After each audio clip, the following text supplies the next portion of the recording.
इसी बीच जोधपुर से बड़ी खबर, जहां आईएसआईएस से जुड़े जीशान की गिरफ्तारी के मामले को लेकर बड़ी अपडेट सामने आ रही है। जीशान के दो दोस्तों को भी पूछताछ के लिए हिरासत में लिया गया था। पूछताछ के बाद दोनों को छोड़ दिया गया। सैफुल्लाह और अरसलान से काफी देर तक पूछताछ हुई है। दोनों दोस्तों के मोबाइल जब्त किए गए हैं, जिनकी जांच अभी जारी है। एटीएस, एसओजी, आईबी और रॉ के अधिकारियों ने यह पूछताछ की। जीशान की गिरफ्तारी के साथ ही दो दोस्तों सैफुल्लाह, अरसलान से पूछताछ शुरू की गई थी। जीशान के अलावा दोनों दोस्तों के मोबाइल अब जब्त कर लिए गए हैं। दर्ज में वहाँ इनके पास में एक बंदा इनकी कस्टडी में है। उनके साथ में जो संपर्क में था, टच में था, जोधपुर का सूर्यन सन सिटी मार्केट नई सड़क का बंदा जीशान करके है। उसके लिए पुलिस यहाँ आई थी हमारे अधिकारियों के आदेश पर, और अलग अलग टीमें बना करके, और हमने कल देर रात है जो जीशान को पुलिस कस्टडी में लिया है। और आंध्र प्रदेश पुलिस ने और राजस्थान की सभी जो पुलिस की यूनिट है, अलग अलग एटीएस, एसओजी वगैरह वगैरह, उन सब ने पूछताछ की है। और पूछताछ के आधार पे ये पूर्ण आशंका है कि ये आईएसआईएस की विचारधारा को फैलाने का काम कर रहा है। तो आईएसआईएस की विचारधारा से जुड़ा सोशल मीडिया पर कट्टरपंथी कंटेंट शेयर करने वाला एक 19 साल का लड़का जब जोधपुर से गिरफ्तार हुआ तो हर कोई हैरान रह गया। आखिर कैसे आतंकी संगठन की विचारधारा से जुड़कर वो लोगों का ब्रेन वॉश कर रहा था, कैसे दूसरे राज्यों की पुलिस ने इसका खुलासा किया, ये खास रिपोर्ट देखिए। आतंकी कनेक्शन, पुलिस का एक्शन, टेरर का plan, Andhra Pradesh to Rajasthan, ISIS का खेल, पुलिस ने किया फेल। आंध्र प्रदेश पुलिस ने जोधपुर में स्थानीय पुलिस के साथ मिलकर ऐसी बड़ी कार्रवाई को अंजाम दिया है जिसने एक बार फिर सभी को हैरान कर दिया है। नई सड़क इलाके से गिरफ्तार हुआ 19 साल का जीशान आईएसआईएस की विचारधारा से जुड़ा हुआ था। साथ ही ऐसे सोशल मीडिया ग्रुप का एडमिन था जहां वो वीडियो और नोट्स के जरिए कट्टरपंथी कंटेंट साझा करता था। जांच में सामने आया है कि युवक benex.com नाम के ऑनलाइन प्लेटफॉर्म से भी जुड़ा हुआ था, जहां वो सक्रिय भूमिका निभा रहा था। आंध्र प्रदेश में इसी नेटवर्क से जुड़े अन्य युवकों की गिरफ्तारी के बाद जीशान का नाम सामने आया, जिसके आधार पर वहां से पुलिस टीम जोधपुर पहुंची और उसे गिरफ्तार किया गया। फिलहाल आरोपी के मोबाइल फोन और अन्य डिजिटल साक्ष्यों की जांच की जा रही है। पुलिस को आशंका है कि इस नेटवर्क के जरिए और भी युवाओं को जोड़ा गया है। फिलहाल इस मामले में स्थानीय पुलिस जांच में सहयोग कर रही है। यहाँ जोधपुर में इसके साथ में और कौन कौन बंदे इसके संपर्क में हैं, उसकी हम गहनता से जांच पड़ताल कर रहे हैं। और हमारे उच्च अधिकारी और टीम लगी हुई है इस मामले को और अधिक गंभीरता से ले रहे हैं। और इसमें और आगे क्या होगा वो आगे देखें। आंध्र प्रदेश में एक व्यक्ति की गिरफ्तारी होने के बाद उससे मिले इनपुट के आधार पर इसे गिरफ्तार किया और आगे की पूछताछ फिलहाल जारी है। और आंध्र प्रदेश पुलिस यहाँ से ट्रांजिट रिमांड लेकर उसको आंध्र प्रदेश कोर्ट में पेश करेगी। जोधपुर के दौरे पर रहेंगे मुख्यमंत्री भजनलाल शर्मा।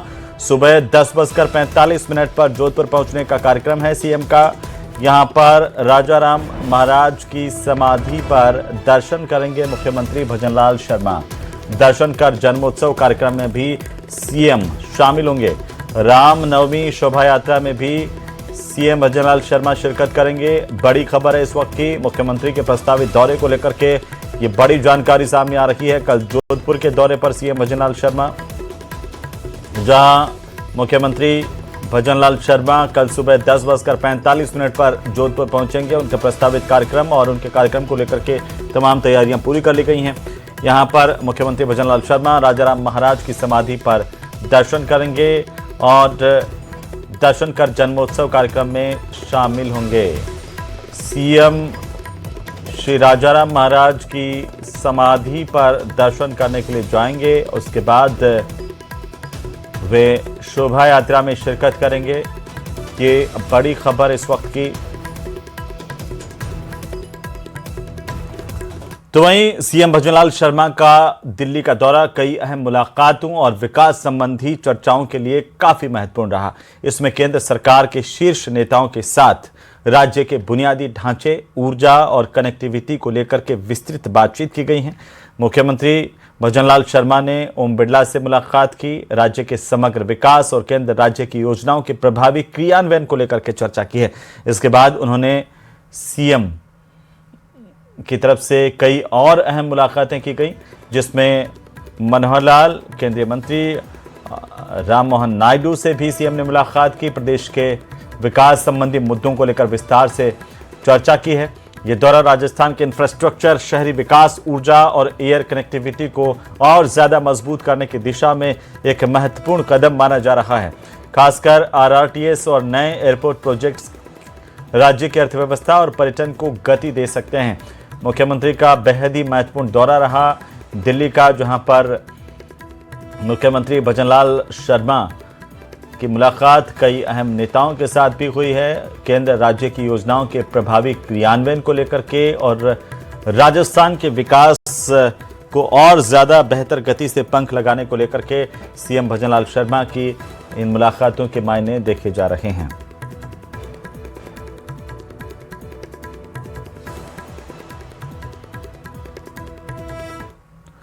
तो वहीं एलपीजी को लेकर के महिला कांग्रेस के प्रदर्शन पर अब बीजेपी महिला मोर्चा की तरफ से पलटवार किया गया। प्रदेशाध्यक्ष राखी राठौड़ ने प्रदर्शन को पूरी तरह राजनीतिक बताते हुए इसे फ्लॉप शो करार दिया है। उन्होंने कहा कि वैश्विक संकट के बावजूद देश में हालात नियंत्रण में हैं और वैध कनेक्शन धारकों को गैस की कोई कमी नहीं है। साथ ही कांग्रेस पर मुद्दे को बढ़ा चढ़ा करके पेश करने के आरोप भी राखी राठौड़ ने लगाए हैं। का चल रहा है उससे सभी देशों को इफेक्ट पड़ रहा है और हमारा देश जो है वहां पर कम से कम इफेक्ट हो, इसके लिए सरकारें लगातार काम कर रही है। अगर प्रॉब्लम बहुत ज्यादा लेवल पर होती तो आप देखते वहां पर कि महिलाओं का सहयोग उन्हें मिलता, कितनी भीड़ थी वो आप लोगों ने भी देखा और हमने भी देखा। यानी आम जनता जानती है कि जिन जिन लोगों के पास में वैध कनेक्शन है उनको इजीली सिलेंडर अवेलेबल हो रहा है। मैं समझती हूँ कि कांग्रेस की ये हमेशा से चाल चरित्र चेहरा रहा है कि जब जब प्रॉब्लम्स आती हैं या वैश्विक स्तर पे कोई इशू होता है जहां पे हमारे देशवासियों को एक होना होता है, वहां पर ये एक ना होकर अपनी इंटरनल पॉलिटिक्स के लिए लगातार इस तरह का काम करते हैं। एक पैनिक क्रिएट करने का, अफवाह फैलाने का प्रयास किया जाता है कि कहीं पे कमी है। तो वहीं फरेब के दम पर हासिल की गई नौकरी सलाखों के पीछे पहुंचाकर ही दम लेती है। मूल और डमी ही नहीं, गड़बड़ झाले से जुड़े तमाम आरोपी भी देर सबेर दबोच कर जेल में धकेल दिए जाते हैं। अजमेर से कुछ ऐसी ही खबर है, आप भी देखिए।